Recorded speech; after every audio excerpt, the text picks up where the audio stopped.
Hi, everyone, and welcome to our weekly Desire Wellness series with nurse practitioner Deidre Arms.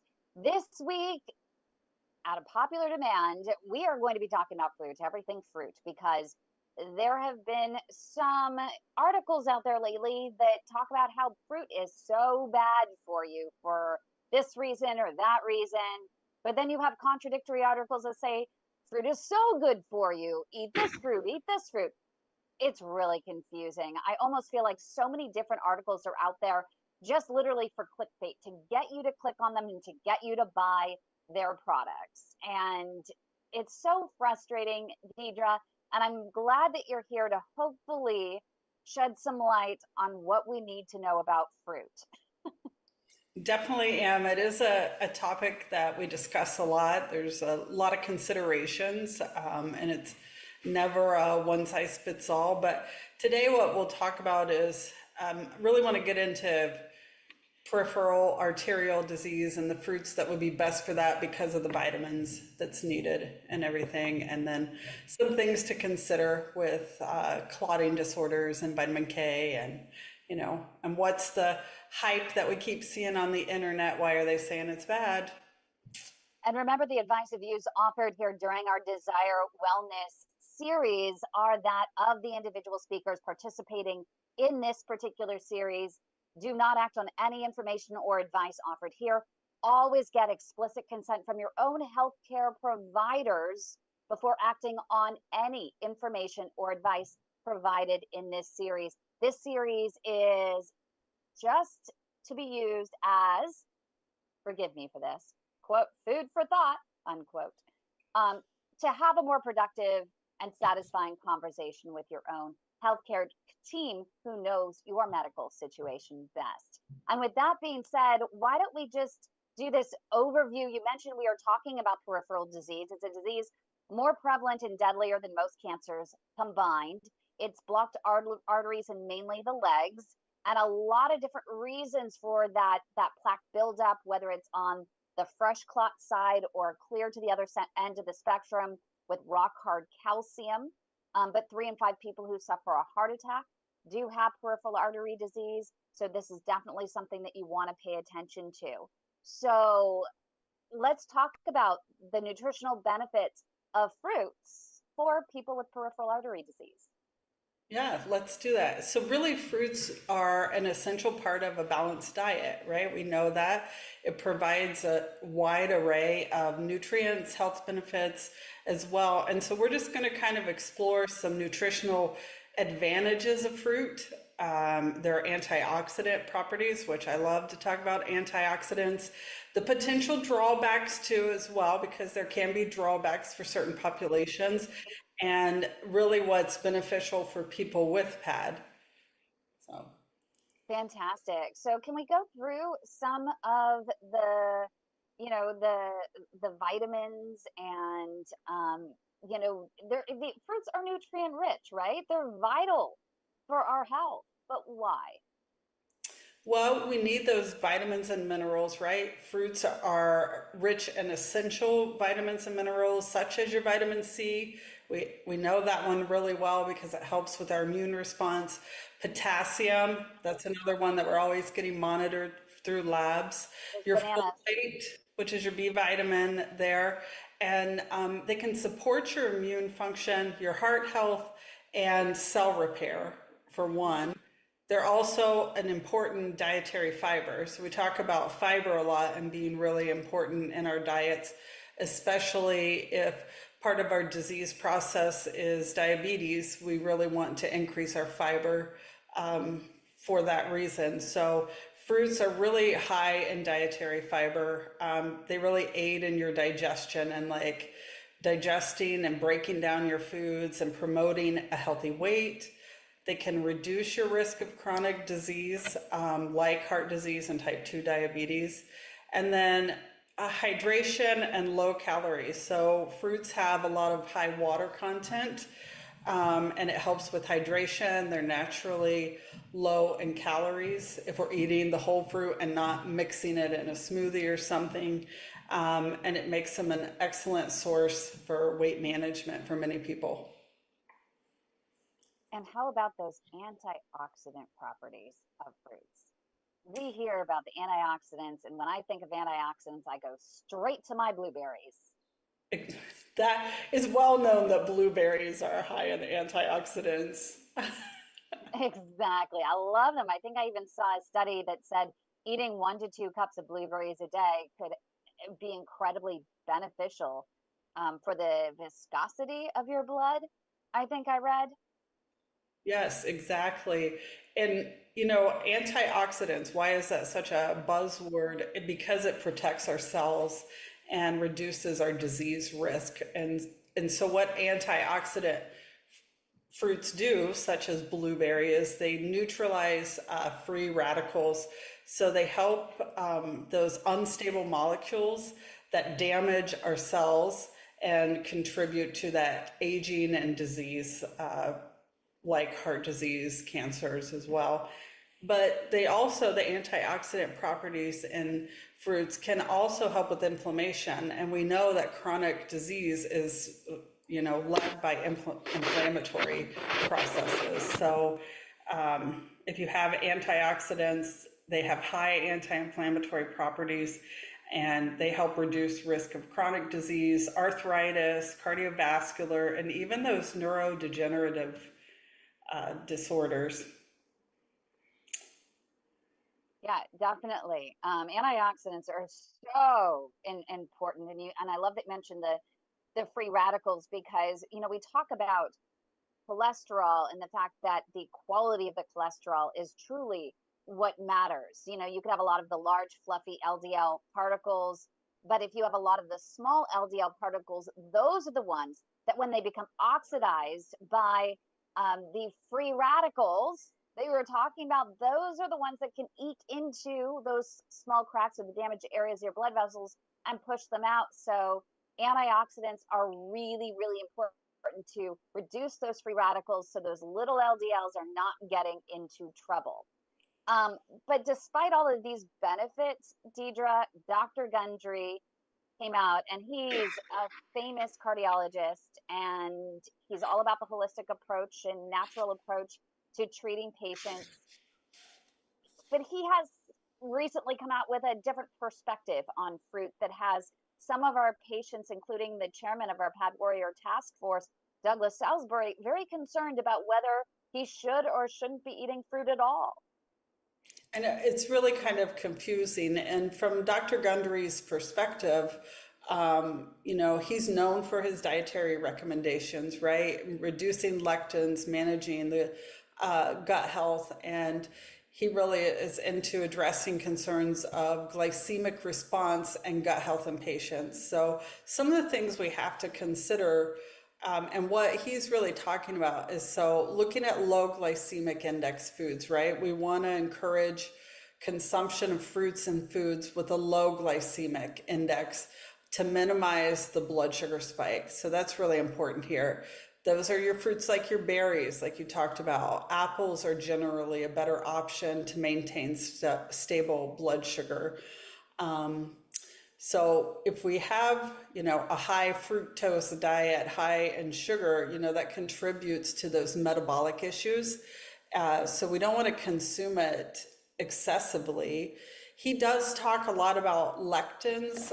So some fruit contains lectins, and those are proteins that can cause inflammation in the gut. So we see a lot about that. Those are some of his concerns with eating fruits as well. You want to think about seasonal eating too, right? He recommends eating fruit seasonally, like our ancestors would have, right? Because that helps us to avoid this constant high sugar intake. That it's easy to go to the grocery store and eat fruit now that's out of season, or that we would never be able to have. So that increases our glycemic index there. So really looking at a balanced diet with adequate fiber. This includes the whole grains and legumes. That's what Dr. Gundry talks a lot about as well. Monitoring your response to what you're eating too with different foods, keeping a food diary, looking at any adverse reactions.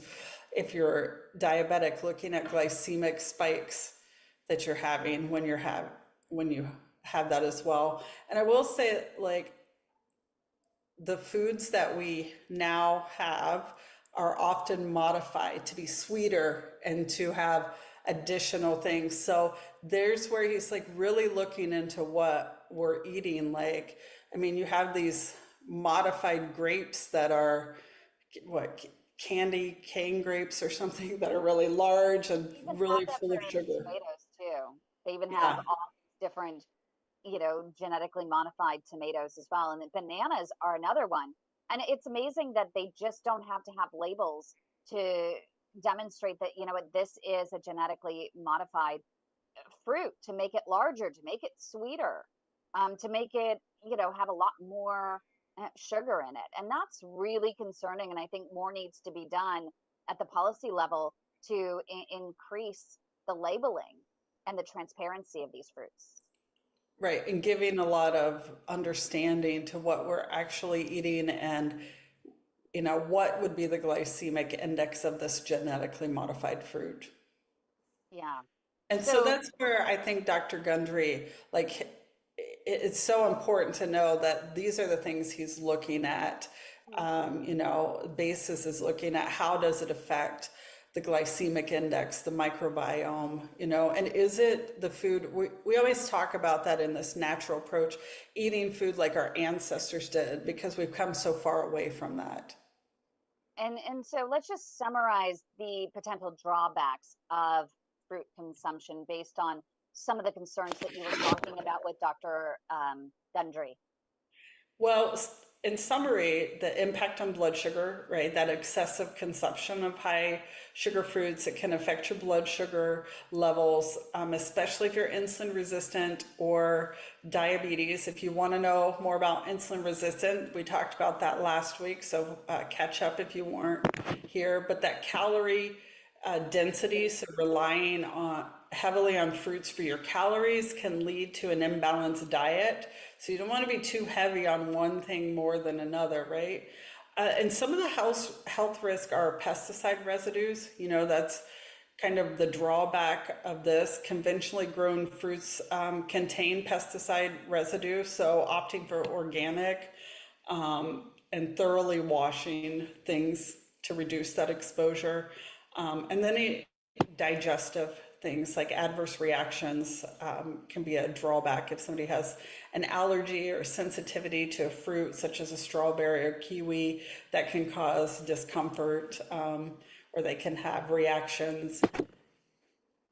So, how do we maximize? I mean, the number one reason why it seems you think people should eat fruit for those, because they pack that antioxidant punch that we're all looking for. So, how do we maximize the benefits of our fruits to get that big antioxidant punch, for example? Well, we talked about eating the rainbow, so here we go, that Here variety of we go color. again. And we're not talking about tasting the rainbow, Skittles, or what was the other one? Lucky Charms. Yeah, no Lucky Charms, no Skittles, Nothing but you're processed. looking for a diverse range of color fruits to ensure that you're getting like a broad spectrum of antioxidants. So we usually try to aim for about 10 colors a day, and that doesn't mean it has to be full servings, but you're looking to have a mixture of things in your day to day, and not eating just the standard American diet, which is kind of a lot of white, brown color. And then when I do talk to a lot of patients, and we ask what colors they're eating, we get a lot of green. That's usually easy to get, green and red, but when we get into some of the other colors, it's different. Then maximize the benefits by whole fruits versus juices, right? So if you consume the whole fruit, to get the full benefit of the fiber. That's a really important piece, and the antioxidants, because when you juice something, it can remove the fiber and increase sugar concentration. So that's a tip there to really maximize that benefit. Looking at minimizing processing, so fresh versus processed fruits, because that can reduce your antioxidant level as well. And then a balanced diet, right? You want to combine that with other food groups to ensure that you're getting an adequate protein, your healthy fats, and your complex carbs as well. Wow. So, of all of the different fruits out there, and we started in the beginning talking about peripheral artery disease and the benefits of fruits for peripheral artery disease patients in particular, what are the best fruits that will have the greatest benefits for these particular patients? Okay, so to support people with PAD, um, let's talk about like the fruit and then kind of what vitamins you're going to get out of that. So berries, like blueberries, you're talking about, your strawberries, raspberries, and blackberries. Well, that has vitamin C in it, so that supports your blood vessel health and reduces inflammation. Your vitamin K, and we'll talk a little bit about that later, but that's important for blood clotting and bone health. And then the antioxidants in berries, which they're rich in flavonoids that can improve circulation and reduce oxidative stress. And then we get into like your citrus fruits, so your oranges, your grapefruits, lemons, and limes. Those again are vitamin C, boosting your collagen, helping to maintain those vessels. Your folate, which supports cardiovascular health and reduces homocysteine levels. We've talked a little bit about homocysteine level and that marker and looking at your B vitamins, but citrus fruits are a really good source of that folate as well. Kiwi, like to have a little bit of green there. Vitamin C, again, that blood vessel integrity, but here's one that you can get good vitamin E, and that protects cells from damage and it improves your circulation as well. We're considering avocado as a fruit, so vitamin K again for that clotting, cardiovascular, the vitamin E, and it also is a healthy fat. So it's really supporting over our overall cardiovascular health as well. Pomegranates is another that gets a lot of great look at for its antioxidant effects there. It's in a lot of supplements too because pomegranate is rich in vitamin C and polyphenols, and those polyphenols, while improving your blood flow and reducing arterial plaque, polyphenols are also good with probiotics to help them grow. So you couple those rich polyphenol foods with probiotics if you're asked to be on those to really be helping with the gut microbiome. Apples, so I'm in Ohio, so apples in the fall are we're Johnny Appleseed here picking them all fall long. So vitamin C, but quercetin. And so quercetin is a flavonoid with anti-inflammatory and antioxidant properties. In supplement form, a lot of people use quercetin for antihistamine as a natural way. And apples is a good way to get that. I didn't know that. That is amazing because I try to have an apple a day. And I love out here, we have our Gravenstein apples, and I also love our Granny Smith apples. I live near Sebastopol, California, and we have the big Gravenstein apple fair this weekend. So I can't wait to go out there. And I just found out that Amphora Nueva, that big olive oil shop that we always talk about, having the healthiest olive oil in the world, clinically proven, literally clinically proven to be the healthiest in the world 3 years straight. They also have a white balsamic that is infused naturally with Gravenstein apples. And I just discovered this, and I'm picking up my bottle of white balsamic because their white balsamic also has the same properties as apple cider vinegar. Just a little bit more sugar if you are going for the white balsamic and getting it infused with some Gravenstein apple. But I'm really excited about that because I do also take quercetin because I do have a lot of food allergies, and it helps me so that I don't have reactions to a lot of the different foods. So I just need to eat more apples instead of taking the supplements. Well, then you're getting the fiber too. So there you go. It's Works all really around. good. Yeah. That sounds fantastic. I would love to have some of this white vinegar. So you have to let us know how it tastes. So, Definitely. and then your papaya, that's another fruit that you can use, vitamin C and vitamin A, and the reason for vitamin A is it helps your immune function and your cell growth as well. And I'm sure you've all heard all the benefits of cherries, right? Because it has anti-inflammatory properties that improve blood flow. So cherry is a big thing that we talk about. It also has the vitamin C and can help protect against oxidative stress. Pineapple has vitamin C as well. And then it has bromelain. It's an enzyme with anti-inflammatory properties that may improve circulation as well. I actually use bromelain a lot when people are having low elastase or digestive function as well. Like as a supplement, we use bromelain a lot. Papaya and bromelain. It's interesting that you actually bring up all the benefits of pineapple because one of the things I just learned from an Instagram influencer was that you can actually take the outside of the pineapple and really scrub it because you want to make sure that there aren't any pesticides when you do this. Really scrub it. There's a little bit of the remnants, right, of the inside of the pineapple as well. And you throw that into a big pot of water, just the outsides, and you bring it to a boil, and it creates a really healthy water and packs a little extra nutrient punch. So we've been doing that. We actually do it every couple of weeks, and we just keep these bottles of it in the fridge. Oh, that sounds good. I think I've seen this Instagram too. I try to watch the things that are trending and make sure what people are seeing, is worth them listening to, right? Yeah. But that's a good one.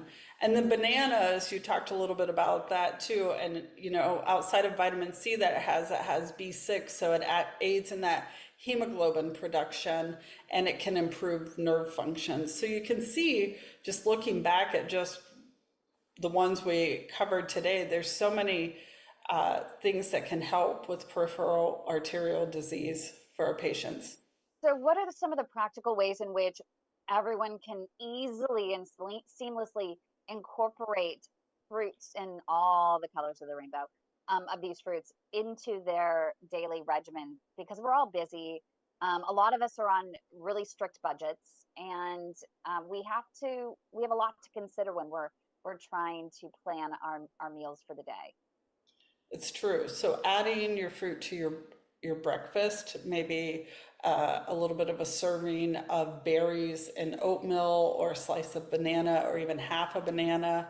We don't need to have the whole fruit, right? A whole serving of the fruit. That's why we're looking at the diversity in the color. So just little bits of it to get the diverse color that you need is important. So we don't really have to have the full banana, just a little bit of it. Or snack on your fruit, right? Keep it, fruit is really convenient snacking, like keep it at your desk or, in the fridge, and have it throughout the day to maintain your energy levels. That can be a good thing to do. Even with some protein and some nuts as well, that can be real helpful. A lot of people like fruits in their salads, especially adding like citrus or apple, avocado, just to add some flavor and some nutrients. So we're looking at ways to make a colorful plate, right? We're looking at ways that we can add the vegetables into it. I know today is all about fruit, but that's how we, add fruit and vegetables, but get the color. Making smoothies, but remembering that increases the glycemic index. But some people, they just want something different. So they like to have a little bit of a smoothie or something small to add some leafy greens with some of that fruit as a beverage. And really to, get the best for your dime, or now it's like a $20, not a dime, but you definitely want to consider eating what's in season. Can be really helpful, like if you're on a budget. When you're looking at like what has to be organic and what's not organic, look at that ewg.org, because they have the, Dirty Dozen, Clean 15. That kind of helps with your budget if you're trying to get what do I absolutely need to be organic. And the reason for that is some fruits absorb more of the pesticides. So looking at that ewg.org which is the environmental working group. And like the Dirty Dozen get those organic, the other ones usually have a skin on them, and then washing them really well. But that's a way to get more for your money as well. Eating Yeah, in so season. the Dirty Dozen. So I just wanted to make sure that that people have a list of those. So I'm just looking that up, really quick, so we have them. Um, so it's the Environmental Working Group. It's a nonprofit organization that monitors agricultural toxins. And we have the 2024 Dirty Dozen, the 12 fruits and vegetables most contaminated by pesticides. Strawberries at the top of the list, followed by spinach, greens such as kale, collard, and mustard greens, grapes, peaches, pears, nectarines, apples, peppers, both bell and hot, cherries, blueberries, and green beans. So those are the ones, if you are going to end up buying organic and deciding to splurge a little bit more, making sure that those are the ones that have the most, pesticides on them. And if you don't get the organic, really, really go above and beyond to make sure that you're cleaning your fruits and vegetables. And if you even just Google how to wash your vegetables, there are all kinds of little recipes on how to clean your vegetables using, I think, some vinegar and mix with water and that kind of thing. So it's really worth looking up, and it's worth that extra time so you don't get the inflammation causing pesticides that you were mentioning earlier into your bloodstream, because all of the what you are what you eat, it goes right into your bloodstream, and so you want to make sure to mitigate that risk of those inflammatory pesticides getting in there. So really important. And I love that you mentioned the salads, because I just made a salad today. I added a few little baby shrimp on it, because my dad needs the extra protein. For me, for my extra protein, I add hemp seeds to the top, but I put in blueberries, I put in a few raspberries, I added in a few little pieces of mandarin orange in there, a couple slices of avocado. So, I try to do as much as I can, with these salads. But of course, I do the beets, and I even add some walnuts on there. So yeah, really, really delicious. Sounds like you've hit a lot of color in that salad there. And that's what we're looking for, right? That diversity. It helps feed the microbiome. And the microbiome is basically the ecosystem of gut bugs Yeah. in your stomach. And so by doing that, we can keep ourselves healthy, reap all the benefits there. Yeah, and you were talking about it spiking blood sugar. One of the things that I learned from one of my trainers, because I was trying to lose some extra fat at some point, and what she was telling me is that, and you've talked about this before, it's the sequence of what you eat and the portion size. And so she told me if I was going to have an apple, for example, just have a handful of walnuts. If I was going to have a cup of blueberries, have a handful of walnuts or almonds along with it, and make sure to have a few of the pieces of protein before eating a few of the berries or a little bit of the watermelon or whatever it might have been, but also keeping in mind the portion size and not eating a big bowl of fruit, especially if you're sensitive to a spike in sugar. Exactly. And that, sequence is really important. And fruits are typically, when we look at carb meals, they have a little more carbs than our vegetables do. And so eating a vegetable, then a little bit of that protein followed by a fruit. But for a snack, like you said, getting a little bit of that protein before the fruit, even adding some of that white vinegar or apple cider vinegar before you're going to eat something high glycemic can help with the glucose spike as well. So all natural things that we can be adding into our diet if our doctors feel necessary. So. It's interesting. Yeah, I have a toaster oven, and I end up putting in, I get a peach and I slice it up. I put a little bit of olive oil on it, and I sprinkle hemp seeds on for a little bit of protein. I add, some walnuts, and I put a little bit of agave syrup, across, or I will use an infused white balsamic vinaigrette to sprinkle across. And then I put it in the toaster oven Mm. for about 5-10 minutes depending on the toaster oven, And I have like this poached peach, and I think you could probably do it with a pear, as well, but it makes for a delicious dessert. And I think you're balancing it out with some protein along with the fruit, which is much healthier than having a big bowl of ice cream, right? Right, it is. And also better on our vascular system as well by Yep. not having the full fat. And I So, even get, what else I do is we talk about, I got these Chalk Zero sugar-free chocolate chips that are sweetened with monk fruit extract, so it doesn't have the xylitol in it. And so they're not ultra ultra sweet, just enough sweet. And or I get the HU chocolate chips. Either that or I have a third option where I get raw cacao and I mix it with a little agave and a tiny bit of coconut oil in my pan, and then I pour over frozen strawberries or pour over frozen blueberries, and it acts like a magic shell. And it's absolutely delicious. And I have this magic shell, dark chocolate covered, um, antioxidant rich dessert. and that So sounds fantastic. Those are all great tips too, to add these fruits in, to add antioxidants in as well. And then, I wanted to go back to that vitamin K because inevitably somebody's going to ask about like fruits and things that we eat and the intake of vitamin K because it plays a key role in clotting, right? So people who have those genetic clotting disorders or are on warfarin, Coumadin, anticoagulants, we have to monitor that vitamin K intake, right? So some considerations there because we really want to minimize that would be consistency over avoidance, right? We talked about that last week. You really, instead of avoiding vitamin K rich foods entirely, it's often recommended that you maintain a consistent intake. Like you don't want to eat it only one day and then go have your blood drawn and then they dose it based on that, right? You want that consistency over avoidance to help with the intake and balance the medication effects as well. And this allows your healthcare provider to adjust the medication dosage more accurately.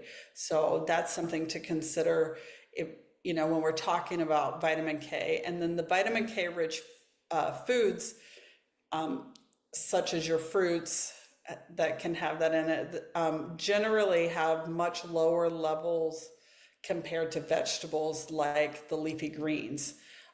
So, your spinach, your kale, your broccoli have more of that vitamin K, but there are fruits such as kiwi, avocado, blueberries that contain it, but lesser amounts. So just remember consistency over avoidance. If you're eating something, you're being consistent about it. It's really going to help your practitioner as well. And then, definitely consult your healthcare provider because they know you best, and they can help you either with a dietitian, we've talked about that a lot, or consider that the specific needs that you need for your medication regimen. And if you have any questions, we have a live studio audience here. We also have our YouTube producer, Josh, that's monitoring comments on YouTube. If you do have any questions or comments you'd like us to share in the next few minutes before we close up this session of Desire Wellness, go ahead and raise your hand here or post your comments. I do, Josh actually put, he did see the Instagram influencer dry a pineapple skin and display its fire resistance. Now, I don't suggest doing that at home, but I thought that was actually kind of interesting. And he did also share, which I'm very thankful for. We mentioned the Dirty Dozen, that this is the list that they come out with every single year, that says, hey, these are the ones that you wanted, the fruits and vegetables you want to get organic if you're going to go that direction because they have a lot of pesticides. It's EWG.org, EWG.org. So that's really important. And he also mentioned, he said, after you were talking about the bananas, no more bananas in shakes. And you know what I use in my shake for creaminess is I use avocado, and I get a small avocado and I put it in there. But my one avocado, I can usually get 3 smoothies out of one big vat of smoothie mix that I make. So I do avocado, I use walnuts, and I make a walnut milk. prior to starting. So do the walnuts, blend that up with 3 cups of water. And then I add in the avocado, blend that a little bit. And then I add some blueberries, raspberries, strawberries. I add my collagen and MCT powder, a little bit of naked creatine powder, and cucumber and celery and spinach. And that's my smoothie when I do it. I'm trying to balance it out. Yeah. I sneak a little bit of colostrum immunoglobulins into any smoothies that I do because it helps the lining of the gut really well. So that's another thing that I add to mine with my fruits and vegetables. If I do one, I don't do it all the time, but every once in a while you got to have something different. You don't feel like chewing all the fruit that day, or Yeah, and then Josh says, well, he can no more fruits and smoothies if the fiber. I didn't realize the fiber is actually removed. I guess it's broken down, and so Douglas is asking, um, what should we then do? Not drink smoothies if we have peripheral artery disease? Good, bad, ugly? I'm not saying not to. I mean, we can always have a treat or do something. But if you're able to eat more of the whole, you're going to get the fiber part of it too, and more of the benefits as well. And I'm pretty sure, Doug, you eat some good fruits because I've seen them on an episode where you had a nice rainbow of colors that looked like whole fruits and vegetables there. Yeah. Oh my gosh, he always does. But I always say, make sure you do have the protein along with that, so you're not just getting all the sugar. And he wanted me to, wanted us to just go through and just list the fruit really quickly that is most beneficial for PAD. Can you just run Yeah. down the fruit really quickly? Okay, so we'll start with the berries. That was kind of one of the number one because the antioxidants and the vitamin K. And then your citrus fruits again, oranges, grapefruits, lemons, lime. Lemons in the morning, really good for you to drink that with water. But that's for your folate. Remember that helps with homocysteine levels. Homocysteine is a marker of your B vitamins as well. We want to trend that low for overall health. Kiwi, avocados, because of that healthy fat as well. Pomegranates, which is a great polyphenol, which improves the blood flow and reduces that arterial plaque. Then your apples, because the polyphenol or the quercetin in that, I'm sorry, have anti-inflammatory properties. Papaya, cherries, pineapple, a little bit of banana. Fantastic. That sounds good. That's a really, really good list. And so I want to pull in Douglas. Douglas does have a question or comment or request for clarification for you. Hi, Douglas. I was just wondering, could you make that list? And if we had that list about what they do, because I like hearing about what you said they actually help, so that I can know that myself, why I'm Okay. doing this specific thing and not this. You know what I'm saying? Yeah, you know Yeah. what we can do is we can go ahead and we can post that list one um, in the YouTube video description, number one, and number two is at padstories.com. We can start a channel for you, Deidre, and we can make it Desire Wellness. And all of these each week, if you wanted to add a little extra color to what you stated on the show, we can embed the show into the blog at padstories.com, and we can add any extra information that you wanted to share But in I that tried to list write as down well. as much as you said, Look at but him go. I love how engaged you are, Douglas. I tried to write down, but I wanted that so that I would know as I go through why I'm doing this specific thing. Just for my knowledge, and we can share that with others in the group too about why we eat blueberries and what they do, why we eat cherries and what they do and what they help with, because that's what we're trying to gain the knowledge about. Okay. Yeah. And I sent that to Kim. So however we want to get that to everybody, that's perfect. Yeah, that would be great. I think that that's what we'll do. Is we'll go ahead and in the next few days we'll get a channel on padstories.com, and we'll give you a an entry for the blog, and we'll start putting the stuff in there. But also for this one in particular, we'll go ahead and put a description with some of these extra items in there. So if people can't catch it as it's going through, they can just look at the description and get some of those details that they may have missed. Yeah. So, well, we appreciate you, Deidre, for being here and for offering such amazing information. Thank you, thank you, thank you. And I am hoping that next week we're going to be talking about fats Yep. and fats and more fats and all different types of fats and what, the good, the bad, the ugly, all of the above. Yep. So if you have questions ahead of time, let us know so we actually have time to address them. Perfect. Thanks so much, everyone, for joining us. If you have any questions for Deidre, go to desirewellnessgroup.com. Find out more information, especially if you are in Ohio, and you can head to her practice. That you can get a lot more information, personalized information from Deidre as well. I hope you have a great week, everyone.